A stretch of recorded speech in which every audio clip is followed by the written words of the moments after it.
তরঙ্গ।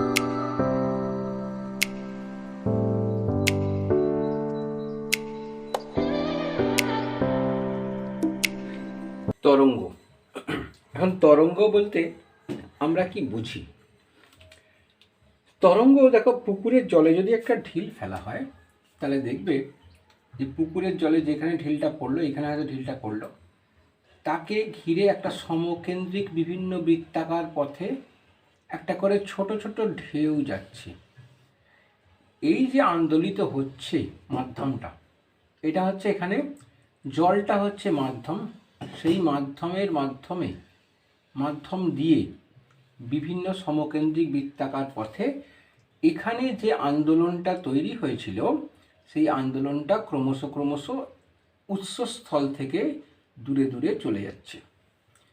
কিন্তু আরেকটু যদি খেয়াল করো তাহলে দেখবে এইখানে যদি একটা হালকা কিছু একটা মানে ভাসছে, যেটা হালকা ছোট জিনিস, এটা হতে পারে সেই হোমিওপ্যাথি শিশির যে কর্কের ছিপি, সেইটা যদি এখানে ভাসিয়ে দাও, দেখবে সেটা এই তরঙ্গগুলো তার মধ্যে দিয়ে যখন যাচ্ছে সেটা ওপর নিচু করছে, কিন্তু সেটা সরছে না।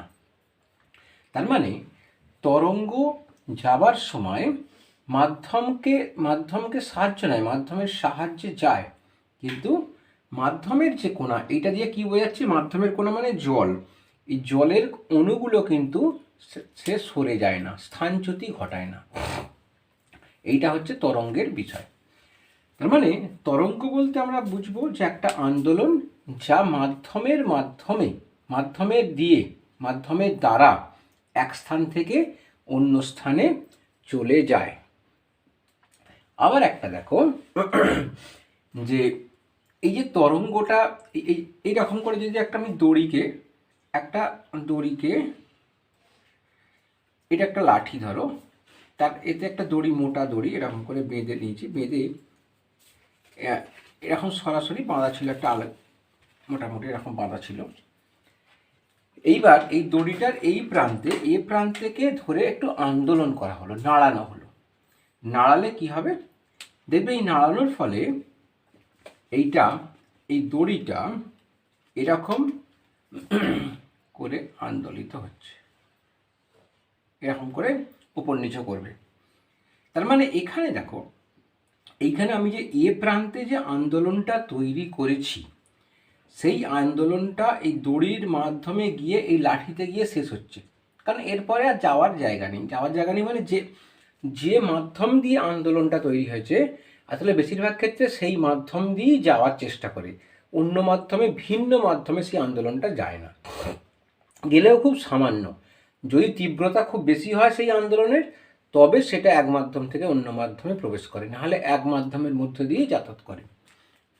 তো এখন এইখানে যখন আন্দোলনটা তৈরি হলো, তখন এর ক্ষেত্রে দেখো, এর যে অণুগুলো, এই যে দড়ির অণুগুলো কি সরে সরে এখানে চলে আসবে না, দড়িটা একই থেকে যাবে, কিন্তু আন্দোলনটা দড়ির মাধ্যমে এখানে চলে আসবে। তার মানে এখানে কি হলো? একটা কথা আমরা বুঝলাম, তরঙ্গের ক্ষেত্রে যে মাধ্যম দিয়ে যায়, সেখানে মাধ্যমের কণাগুলির স্থানচ্যুতি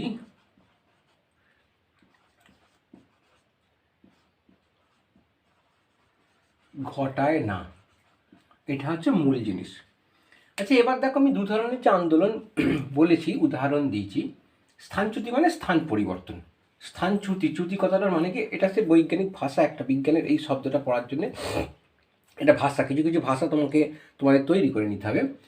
কণাগুলি চ্যুতি মানে হচ্ছে, এখানে স্থানচ্যুতি মানে স্থানের পরিবর্তন ঘটাচ্ছে না, মানে সেখানে সরছে না, সোজা বাংলায় বলে। আচ্ছা, এখানে দেখো দুটো যে আমি তরঙ্গ করেছি, এই দুটো তরঙ্গই কি প্রকারভেদে একই তরঙ্গ, একই ধরনের তরঙ্গ? তরঙ্গ আর বি তরঙ্গ। হ্যাঁ, দুটো আলাদা আলাদা মাধ্যম দিয়ে গেছে, একটা জল মাধ্যম দিয়ে গেছে, একটা দড়ি মাধ্যম দিয়ে গেছে, কিন্তু দুটো তরঙ্গই কি একই ধরনের? একটু দেখো, বিচার করি। এইখানে যদি কর্কের ছিপিগুলোকে আমরা কর্কের ছিপি যদি রাখি, তাহলে কর্কের ছিপিটা কি করবে? ওপর নিচু করবে। ওপর নিচু করবে মানে তার মানে মাধ্যমের কোণাগুলো ওপর নিচু করছে, তরঙ্গটা এই পথে যাচ্ছে, কিন্তু মাধ্যমের কণাগুলো কি করছে, এই রকম করে এই তরঙ্গের সঙ্গে লম্বভাবে উপর নিচে করছে। তরঙ্গটা এই পথে যাচ্ছে, তরঙ্গের কণাগুলো এই পথে ওপর নিচে করতে করতে যাচ্ছে। এখানে কি, এখানে দেখো তরঙ্গটা এই পথে যাচ্ছে, এটা তরঙ্গ, আর তার মাধ্যমের কণাগুলো কি করছে, মাধ্যমের কণাগুলোও কিন্তু এইখানে ধরো এই যে এইটা ওপর দিকে উঠে পড়লো, এটা সাম্য অবস্থায় ছিল, এটা ওপর দিকে উঠে পড়লো, এটা নিচের দিকে নেমে পড়লো, এটা ওপর দিকে উঠে পড়লো, এরকম করে যাচ্ছে। তাহলে এখানেও মাধ্যমের কণাগুলো এরকম করে লম্বভাবে যাচ্ছে। তাহলে এইটা দুটো একই ধরনের তরঙ্গ। এবার যদি আমরা একটা স্প্রিংকে এখানে আটকে দিই, একটা ধরো কাঠ, এটা কাঠে দিয়ে দিয়েছি, এখানে একটা স্প্রিং, এটা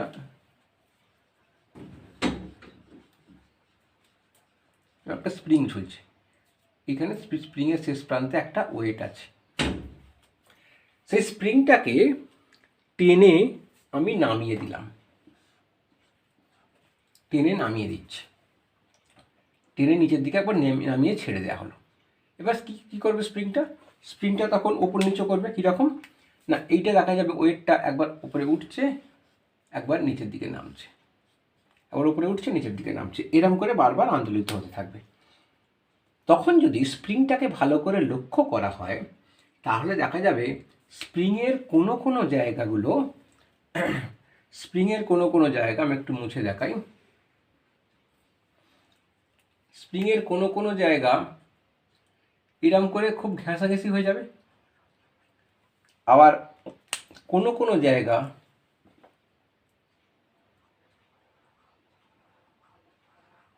এরম করে ফাঁকা ফাঁকা হয়ে যাবে, কোনো কোনো জায়গা খুব ঘেঁষাঘেঁষি করে থাকবে, এরম করে থাকবে। এক এক জায়গাটায় একটা ঘেঁষাঘেঁষি, এক জায়গাটায় ফাঁকা ফাঁকা, এরম করে স্প্রিংয়ের ওই তারটা হতে থাকবে। এরম করে ক্রমান্বয়ে একটা ফাঁকা ফাঁকা, একটা ঘেঁষাঘেঁষি জায়গা, একটা ফাঁকা ফাঁকা জায়গা, একটা ঘেঁষাঘেঁষি জায়গা, একটা ফাঁকা ফাঁকা জায়গা, এরম করে দেখা যাবে ওইটা ওরকম হচ্ছে। আচ্ছা, এই যে যেটা ঘেঁষাঘেঁষি করে যাচ্ছে, এইটা যে ঘেঁষাঘেঁষি হয়ে যাচ্ছে, এই জায়গাটাকে বলছি ঘনীভবন। ঘনীভবন, ঘনীভবন আমরা আর একটা জায়গায় পাই, যে কোনো বাষ্প, তরল বাষ্পকে যদি আমরা ঠান্ডার সংস্পর্শে এনে, যেমন জলীয় বাষ্প, তাকে যদি ঠান্ডার সংস্পর্শে এনে জলে পরিণত করি, তাকে ঘনীভবন বলে। কিন্তু সেই ঘনীভবন, এই ঘনীভবন দুটো আলাদা জিনিস। এটাকে ওর সঙ্গে কোনো সম্পর্কিত নেই, টার্মটা হয়তো একই, এটা শব্দের ক্ষেত্রে। আর এইটাকে বলছি তনুভবন। ফাঁকা ফাঁকা জায়গা যেটা হয়ে গেল সেটাকে বলছি তনুভবন, আর কাছাকাছি ঘন ঘন জায়গা যখন হয়ে গেল তাকে বলছি ঘনীভবন। আচ্ছা, এখানে আমরা দেখি তরঙ্গ কোন পথে যাচ্ছে আর মাধ্যমের কণাগুলো কোন পথে যাচ্ছে। দেখো, তরঙ্গটা তো আমরা বুঝতে পারছি, যে টেনে ছেড়ে দিয়েছি, সেই টেনে ছাড়ার যে আন্দোলন, অর্থাৎ সেই যে শক্তিটা এইখান দিয়ে উপর দিকে আস্তে আস্তে উঠছে কিভাবে, এবং মাধ্যমের কণাগুলো কোন দিকে যাচ্ছে, তার মানে তরঙ্গের গতিপথটা হচ্ছে এইটা। মাধ্যমের কণাগুলো কোন পথে আন্দোলিত হচ্ছে, মাধ্যমের কণাগুলো কিন্তু এই পথেই আন্দোলিত হচ্ছে, সেটা দেখেই বোঝা যাচ্ছে যে স্প্রিংটা এই পথেই আন্দোলিত হচ্ছে, তাহলে মাধ্যমের কণাগুলোও এই পথেই আন্দোলিত হচ্ছে। ঠিক আছে, তাহলে এখানে তরঙ্গ যেদিকে যাচ্ছে, মাধ্যমের কণাগুলোও সেই দিকে যাচ্ছে, মাধ্যমের কণাগুলোও সেই পথে আন্দোলিত হচ্ছে। এখানে তরঙ্গ যে পথে যাচ্ছে, মাধ্যমের কণাগুলো কিন্তু তার সঙ্গে লম্বভাবে আন্দোলিত হচ্ছে। তাহলে এক্ষেত্রে আমি তাহলে দু ধরনের তরঙ্গ পাচ্ছি। একটা হচ্ছে যে তরঙ্গের গতি যেদিকে আছে, স্থানচ্যুতি যেদিকে ঘটছে, আর মাধ্যমের কণার স্থানচ্যুতি যেদিকে ঘটছে, দুটো পরস্পর লম্ব, আর একটা পরস্পর সমান্তরাল। এটা বলছি পরস্পর লম্ব,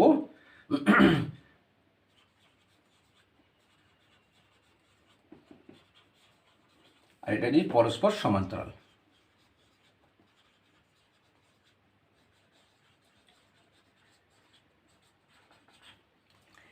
তাহলে দেখো, আমি তাহলে তরঙ্গ, তাহলে দু ধরনের তরঙ্গ পেলাম। একটা হচ্ছে যে মাধ্যমের কণাগুলির সঙ্গে তরঙ্গের বেগ, বা তরঙ্গের স্থানচ্যুতি বা তরঙ্গের এগিয়ে যাওয়া লম্বভাবে কাজ করে, আর একটা হচ্ছে সমান্তরালে যায়। তাহলে এই দু ধরনের তরঙ্গকে আমরা দুটো নাম দেবো। সেই তরঙ্গ দুটো ভাগে ভাগ হচ্ছে। একটা হচ্ছে যেটা লম্বভাবে যাচ্ছে, এখানে কি, যেটা লম্বভাবে যাচ্ছে এখানে কি আমি বলবো তরঙ্গের গতিবেগের অভিমুখের সঙ্গে মাধ্যমের কোণা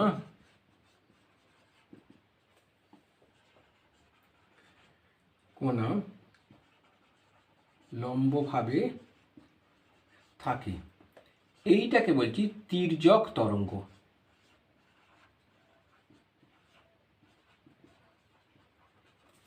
আর এখানে তরঙ্গের গতিবেগের সঙ্গে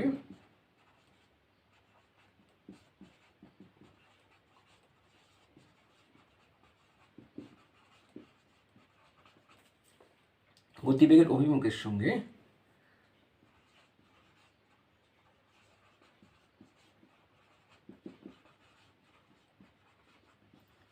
মাধ্যমের কোণা সমান্তরালভাবে থাকে।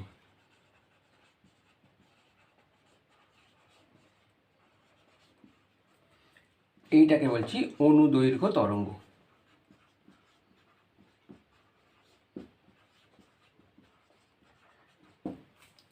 এই দুটো তরঙ্গ পেলাম। আচ্ছা, এই দুটো তরঙ্গকে আমরা কি ধরনের তরঙ্গ বলবো? এই তরঙ্গকে, এই যে একটা আমি দেখছি একটা মাধ্যম লাগছে, তার মানে দুটোই মাধ্যম, সেই মাধ্যমের মধ্যে দিয়ে যাচ্ছে। এখন মাধ্যম হচ্ছে কঠিন হতে পারে, তরল হতে পারে, গ্যাসীয় হতে পারে। তাই এই মাধ্যমগুলোই কিন্তু স্থিতিস্থাপক মাধ্যম। সবগুলোই কিন্তু স্থিতিস্থাপক মাধ্যম, অর্থাৎ কণার অবস্থান বিভিন্ন হতে পারে, মানে তারা কম বেশি হতে পারে, স্থিতিস্থাপক মাধ্যম। তাই এইগুলোকে বলা হচ্ছে, এই তরঙ্গকে বলা হচ্ছে যে স্থিতিস্থাপক মাধ্যমের মধ্যে দিয়ে প্রবাহিত যে তরঙ্গ, তাদেরকে একযোগে বলে স্থিতিস্থাপক তরঙ্গ। স্থিতিস্থাপক তরঙ্গ। তাহলে স্থিতিস্থাপক মাধ্যমের মধ্যে দিয়ে প্রবাহিত তরঙ্গকে আমরা বললাম স্থিতিস্থাপক তরঙ্গ। সেই স্থিতিস্থাপক তরঙ্গ দুই প্রকারের, একটা হচ্ছে তির্যক তরঙ্গ আর একটা হলো অনুদৈর্ঘ্য তরঙ্গ। এখন এই তির্যক তরঙ্গ, আমাদের শব্দ যেটা পড়ছি সেটা কোন ধরনের তরঙ্গের সঙ্গে মিলে যায় সেটা আমরা এখন দেখি। তাহলে অনুদৈর্ঘ্য তরঙ্গটা আমি বললাম সমান্তরালভাবে, অর্থাৎ যেভাবে যেদিকে এটা যাচ্ছে, শব্দ তরঙ্গটা যাচ্ছে, সেই দিকেই মাধ্যমের কণাগুলো আন্দোলিত হচ্ছে। তখন শব্দ তরঙ্গকে দেখি আমরা কোন ধরনের তরঙ্গ হবে।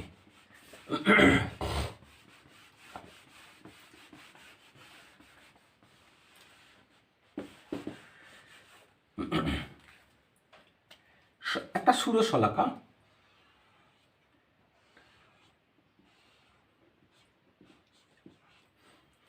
সেই সুরশলাকার যখন কোনো রাবারের প্যাড দিয়ে বা হাতুড়ি দিয়ে যখন আঘাত করা হবে, তখন সুরশলাকারটা কাঁপতে থাকবে, শব্দ তৈরি করবে।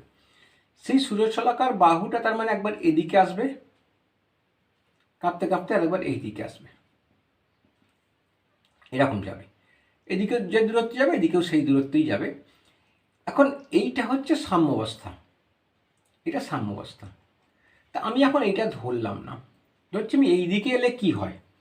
এখন দেখো, আমি যখন এটাকে আঘাত করিনি, তখন এর সঙ্গে বায়ুর বিভিন্ন স্তর এরকমভাবে ছিল,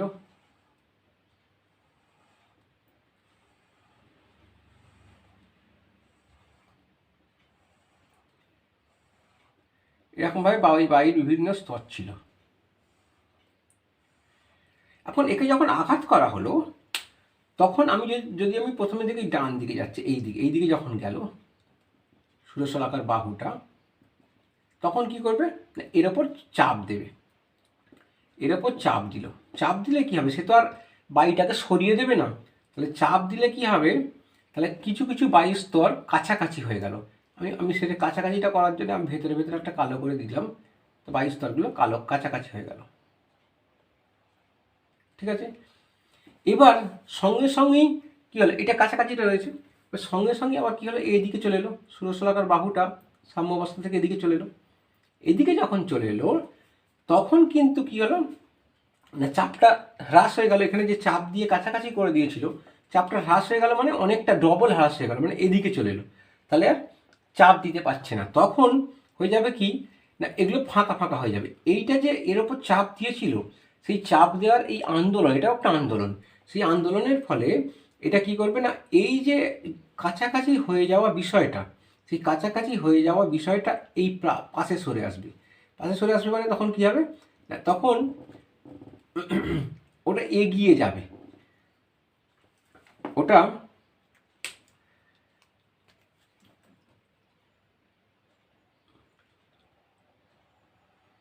এগিয়ে যাবে। আগে যে চাপ দেওয়ার ফলে যে কাছাকাছি অবস্থানে চলে এসেছিল, এটা এগিয়ে যাবে। আর এইখানে যখন চলে এলো এই দিকটায়, তখন ফাঁকা ফাঁকা হয়ে যাবে। যখন এই দিকে চলে এসছে ষোড়শলাকার বাহুটা, তখন কি হবে, চাপটা হ্রাস হয়ে গেল অনেকটাই, তার ফলে এইখানে বায়ুস্তরগুলো ফাঁকা ফাঁকা হয়ে যাবে। এখন কেন এইরকম হচ্ছে, কেন এটা হচ্ছে আমি বলি। প্রথমে আমরা দেখেছিলাম যে তরঙ্গ যখন বিস্তার লাভ করে, অর্থাৎ তরঙ্গ যখন এক জায়গা থেকে অন্য জায়গায় যাচ্ছে, সেটা তখন মাধ্যমের কণাগুলো স্থানচ্যুতি ঘটাচ্ছে না, মাধ্যমের কণাগুলো সরছে না। তাহলে বায়ুর যে স্তর, সেই বায়ু স্তরে যে অণুগুলো আছে, অর্থাৎ ওই বায়ু স্তরে যে কণাগুলো আছে, সেগুলোও সরবে না। সেগুলো না সরে তাহলে কী করবে, যে এই যে প্রথমে যে চাপটা দিয়েছিল, অর্থাৎ আমি যদি এটা যদি এ অবস্থান বলি, তাহলে তার ফলে যে চাপটা দিয়েছিল, সেই চাপের ফলে বায়ুর স্তরগুলো কাছাকাছি চলে এসেছিল। সেই কাছাকাছি এসে যাওয়ার জন্যে, কাছাকাছি এসে যাওয়ার বিষয়টা আস্তে আস্তে ক্রমাগত এদিকে এগিয়ে যাবে। আবার যখন এই বি অবস্থানে চলে এলো, যখন সরে এলো, তখন কিন্তু ফাঁকা ফাঁকা হয়ে গেল। তখন সেই ফাঁকা ফাঁকা হয়ে যাওয়ার বিষয়টাও এই যখন বি থেকে আবার এতে যাবে, তখনও সেটা এগিয়ে চলে যাবে। কারণ মাধ্যমের কোণাগুলো সরবে না, কিন্তু ওই আন্দোলনটা পরপর সরতে সরতে যাবে। আর এই যে কাছাকাছি হয়ে যাওয়ার বিষয়, এইটা আমরা আগেটা দেখলাম, এইটাকে বলছি আমরা ঘনীভবন। আর এই যে ফাঁকা ফাঁকা হয়ে যাওয়ার বিষয়, এইটাকে বলছি তনুভবন। তাহলে দেখো, এখানে ঘনীভবন তনুভবনের মাধ্যমে শব্দ তরঙ্গ বিস্তার লাভ করে, এক জায়গা থেকে অন্য জায়গায় যায়। এখানে আমরা দেখি মাধ্যমের কণাগুলো আর শব্দ তরঙ্গের গতিবেগের অভিমুখ কোন দিকে আছে। শব্দ তরঙ্গের গতিবেগের অভিমুখ এই দিকেই হচ্ছে, আর মাধ্যমের কণাগুলো এদিকেই সরে যাচ্ছে। মাধ্যমের কণাগুলো এইদিকে যাচ্ছে, এদিকে যাচ্ছে বলবো না, এদিকটা আসছে না। হ্যাঁ, এ তো সরছে, একটু একটু তো সরছেই, যেটা সরে গেল আবার এদিকে সরে এলো। এই মাধ্যমের কণাগুলো এদিকে যাতায়াত করছে, অর্থাৎ সমান্তরালভাবে। এখানে তরঙ্গের গতিবেগ যে অভিমুখে যাচ্ছে, মাধ্যমের কণাগুলো আন্দোলিত হচ্ছে তার সঙ্গে সমান্তরালভাবে। তাহলে এটা কী ধরনের তরঙ্গ হবে? শব্দ তরঙ্গ হলো একটা অনুদৈর্ঘ্য তরঙ্গ।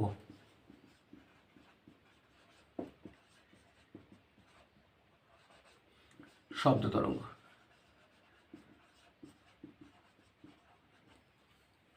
শব্দ তরঙ্গ অনুদৈর্ঘ্য তরঙ্গের আকারে বিস্তার লাভ করে। ঠিক আছে, এবারে আমরা তরঙ্গের কয়েকটা তরঙ্গটা নিয়েই পড়াবো। তরঙ্গের কয়েকটা বিষয় আমরা পড়ব।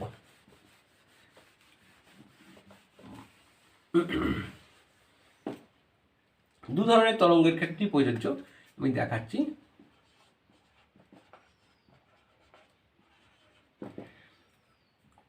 দেখো, একটা সেই লাঠিতে আমরা যদি বেঁধে দিই, দড়ি বেঁধে যদি টান দিই, তাহলে এরকম করে যাবে, এরকম করে যাবে। এইটা হচ্ছে তার সাম্য অবস্থা, অর্থাৎ প্রথমে স্থির ছিল যখন এরকম জায়গায় ছিল। নেক্সট আর একটা হচ্ছে ঘনীভবন তনীভবন। শুধু ঘনীভবন তনুভবনটাই আঁকছি। একটা স্প্রিং যেটা,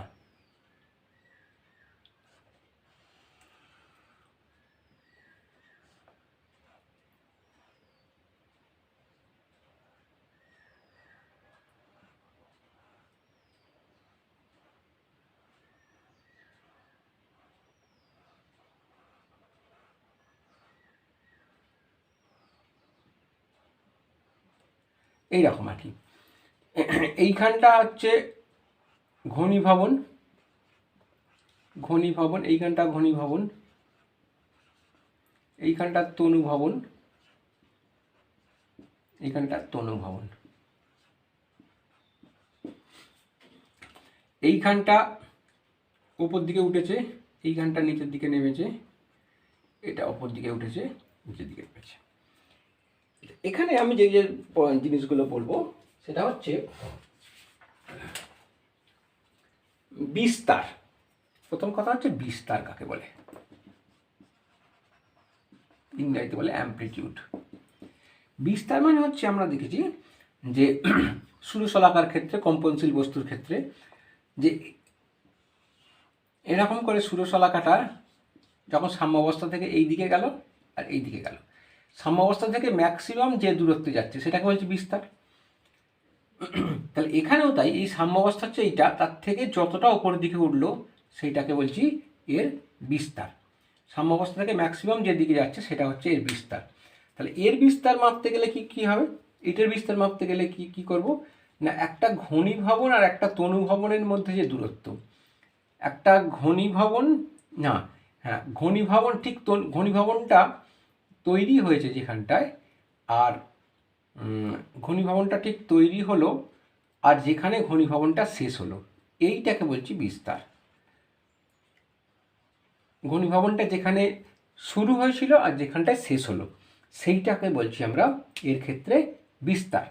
এটা আমি বলে দিই, তির্যক তরঙ্গ আর এটা অনুদৈর্ঘ্য তরঙ্গ।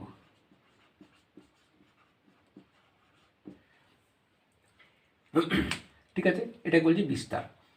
তার মানে ম্যাক্সিমাম যতটা দূরত্ব সে উঠছে সাম্যাবস্থা থেকে সেটাকে বলছি বিস্তার। এখানেও তাই, ম্যাক্সিমাম যে ঘনীভবনটা যতটা রেঞ্জ নিয়ে যাচ্ছে সেটা হচ্ছে বিস্তার, বা তনুভবনটা যতটা রেঞ্জ নিয়ে যাচ্ছে সেটা হবে বিস্তার। এক্ষেত্রে এটা যেমন ওপর দিকে যতটা উঠছে সেটাকে বিস্তার বলছি, নিচের দিকে যতটা নামছে সেটাকেও বিস্তার বলছি।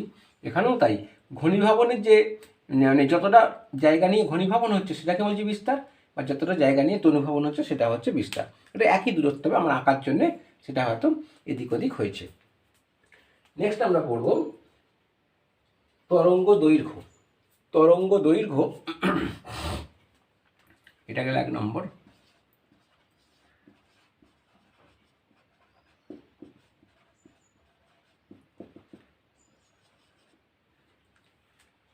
তরঙ্গ দৈর্ঘ্য হচ্ছে যে একটা, এই যে তরঙ্গ শীর্ষ, এটাকে বলি, এইটাকে তির্যক তরঙ্গের ক্ষেত্রে এটা বলি তরঙ্গ শীর্ষ,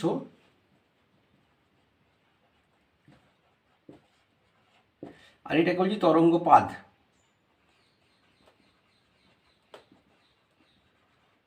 এই তরঙ্গ শীর্ষ, পরপর দুটো তরঙ্গ শীর্ষের মধ্যে যে দূরত্ব তাকে বলছি আমরা তরঙ্গ দৈর্ঘ্য। এইটাকে বলছি তরঙ্গ দৈর্ঘ্য।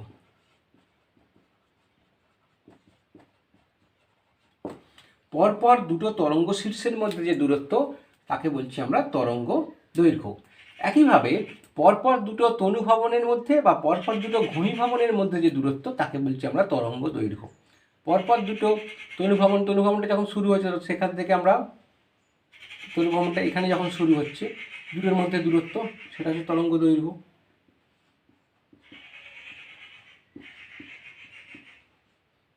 বা একটা ঘনীভবন শুরু হচ্ছে যেখান থেকে, আর একটা ঘনীভবন যেখান থেকে শুরু হচ্ছে সেটাকেও তরঙ্গ দৈর্ঘ্য বলছি। এটাকেও তরঙ্গ দৈর্ঘ্য বলছি। তাহলে এটাকে তরঙ্গ দৈর্ঘ্য, এটাকে ল্যামডা দিয়ে প্রকাশ করা হয়। কি বললাম? ল্যামডা। তরঙ্গ দৈর্ঘ্য হচ্ছে ল্যামডা।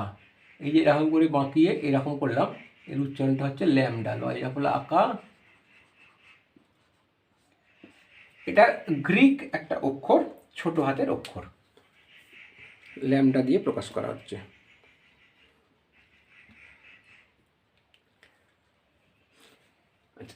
নেক্সট হচ্ছে আমাদের পর্যায়কাল।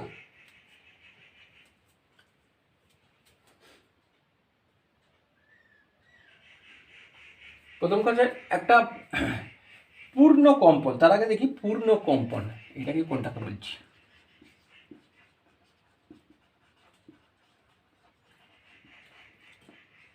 পূর্ণ কম্পন, পূর্ণ কম্পন হচ্ছে এইখান থেকে এই যে তরঙ্গ, এই যে একটা তরঙ্গ দৈর্ঘ্য অতিক্রম করতে যে সময় নিচ্ছে সেটা মানে এইটাকে বলছি সময় নিচ্ছে, এটা নয়, একটা তরঙ্গ দৈর্ঘ্য, এটা কি বলছে একটা পূর্ণ কম্পন। এইখান থেকে এই পর্যন্ত এলো, এটা হচ্ছে একটা পূর্ণ কম্পন হলো। বা এইখানে তরঙ্গপাত থেকে আর একটা তরঙ্গপাত এলো, একটা পূর্ণ কম্পন হলো। একটা তনুভবন থেকে আর একটা তনুভবন এলো, পূর্ণ কম্পন হলো। এই পূর্ণ কম্পনের যে দৈর্ঘ্য সেটা কি আসলে বলে তরঙ্গ দৈর্ঘ্য। পূর্ণ কম্পনটা আগে বললে ঠিক হতো। পূর্ণ কম্পনের যে দৈর্ঘ্য তাকে বলছি তরঙ্গ দৈর্ঘ্য। বা একটা ঘনীভবন থেকে আর একটা ঘনীভবন, এটা হচ্ছে পূর্ণ তরঙ্গ। তো একটা পূর্ণ তরঙ্গকে মানে করতে, বা একটা পূর্ণ তরঙ্গের জন্য যতটা দৈর্ঘ্য অতিক্রম করে শব্দ বা কোনো তরঙ্গ, সেটাকে বলছি আমরা তরঙ্গ দৈর্ঘ্য, পূর্ণ কম্পন। আচ্ছা, নেক্সট হচ্ছে 4 নম্বর হচ্ছে পর্যায়কাল। পর্যায়কাল হচ্ছে টাইম পিরিয়ড, অর্থাৎ একটা পূর্ণ কম্পন সম্পন্ন করতে যে সময় লাগে তাকে বলছি পর্যায়কাল।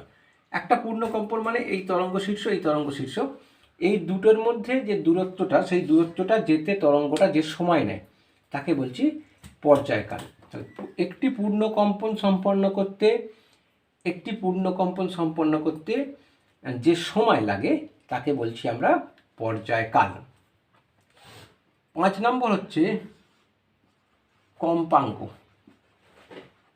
কম্পাঙ্ক হচ্ছে যে একক সময়ে বা 1 সেকেন্ড সময়ে একটা কম্পনশীল বস্তু যতগুলো পূর্ণ কম্পন সম্পন্ন করে।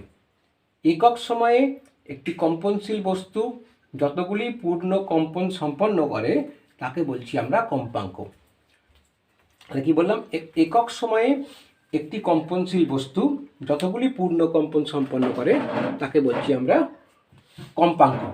একে এন অক্ষর দিয়ে প্রকাশ করা হয়। আর পর্যায়কালকে ক্যাপিটাল টি। তার মানে পর্যায়কাল হচ্ছে একটি পূর্ণ কম্পন সম্পন্ন করতে যে সময় লাগে, আর কম্পাঙ্ক হচ্ছে যতগুলো পূর্ণ কম্পন সম্পন্ন হলো 1 সেকেন্ড সময়ে, সেইটাকে বলছি আমরা তার কম্পাঙ্ক। এরপরে আসবো তরঙ্গ বেগ। 6 নম্বর হচ্ছে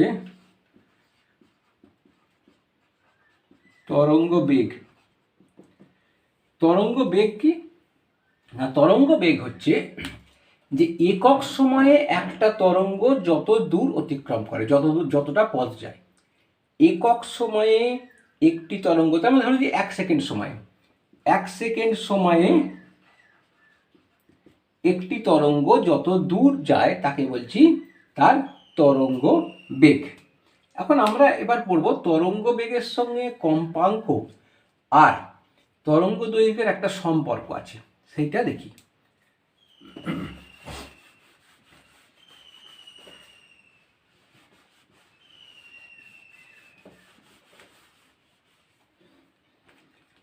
তাহলে এখানে তরঙ্গ বেগ,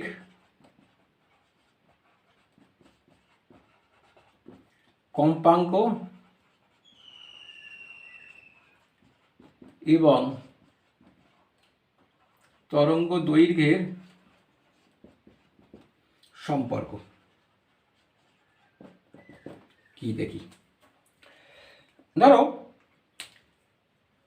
একটি, এখানে প্রথমে ধরি তরঙ্গ দৈর্ঘ্য হলো ল্যামডা, কম্পাঙ্ক হলো সমান এন।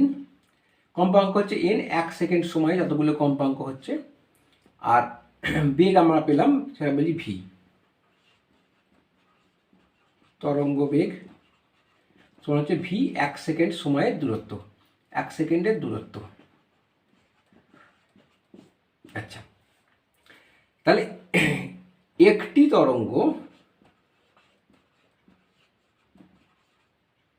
তরঙ্গের জন্য পথ যায়, মানে তরঙ্গটি পথ যায় কত, তরঙ্গ দৈর্ঘ্য যেটা একটি পূর্ণ কম্পনের জন্য, এটা পূর্ণ কম্পন যদি বলি, একটি পূর্ণ কম্পন, এটা তরঙ্গের বলতে পারবো না, পূর্ণ কম্পন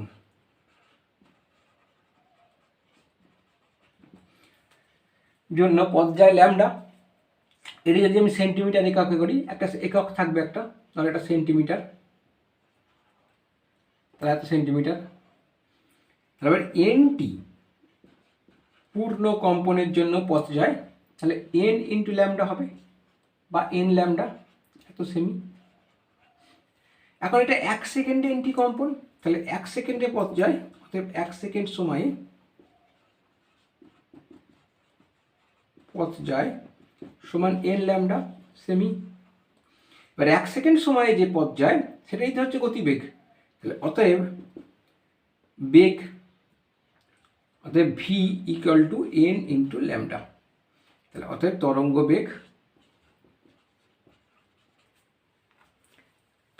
বেগ সমান কম্পাঙ্ক ইন্টু তরঙ্গ দৈর্ঘ্য।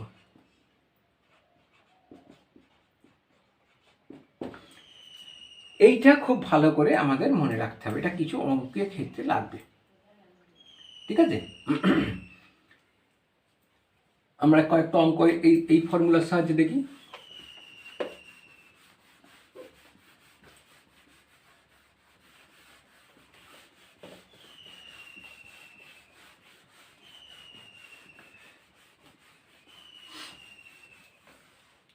আর 1 নম্বর অঙ্ক, ধরা যাক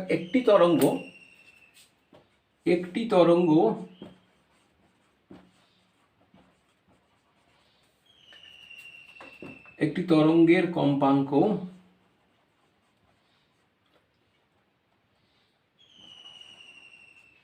500 হার্টজ। আমরা জানি তরঙ্গের কম্পাঙ্কের একক হলো হার্টজ। তরঙ্গ দৈর্ঘ্য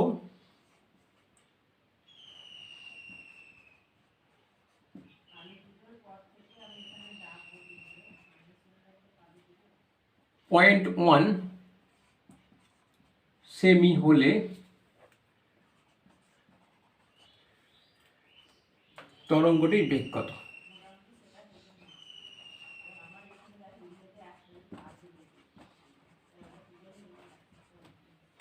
অতএব বেগ সমান ভি ইকাল টু আমরা জানি এন ইন্টু ল্যামডা, তাহলে 500 হার্টজ ইন্টু তরঙ্গ দৈর্ঘ্য 0.1 সেমি, তাহলে এটা হচ্ছে গুণ করলে 50 সেন্টিমিটার পার সেকেন্ড, ঠিক আছে? 50 সেন্টিমিটার পার সেকেন্ড হচ্ছে গতিবেগ।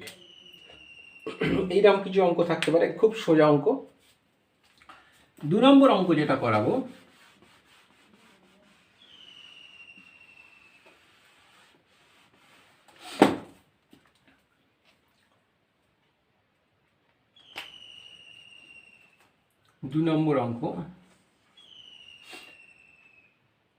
যে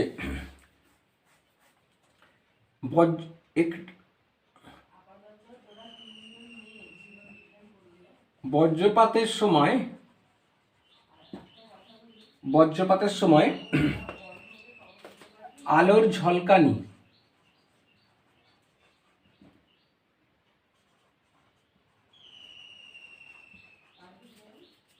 দেখার 3 সেকেন্ড পরে শব্দ শোনা গেল।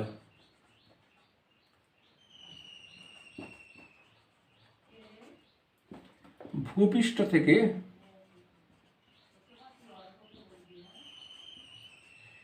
মেঘের দূরত্ব কত?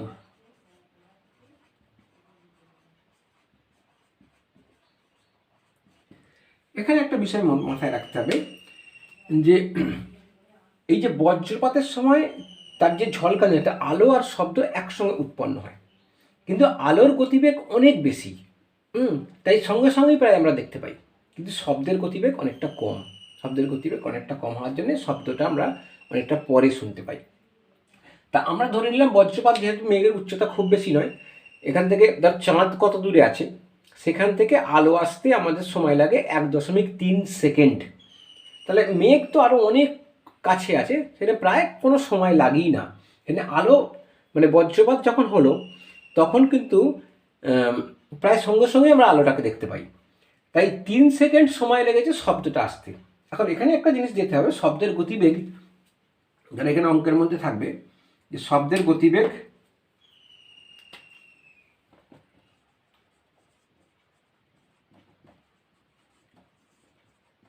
জেনারেলি মোটামুটি 332 মিটার পার সেকেন্ড হলে 332 মিটার পার সেকেন্ড। তাহলে এখানে অ্যান্সার কী হবে? এটা খুব সোজা, যে 1 সেকেন্ডে আছে 332 মিটার, 3 সেকেন্ডে কতটা যাবে? তাহলে অতএব মেঘের দূরত্ব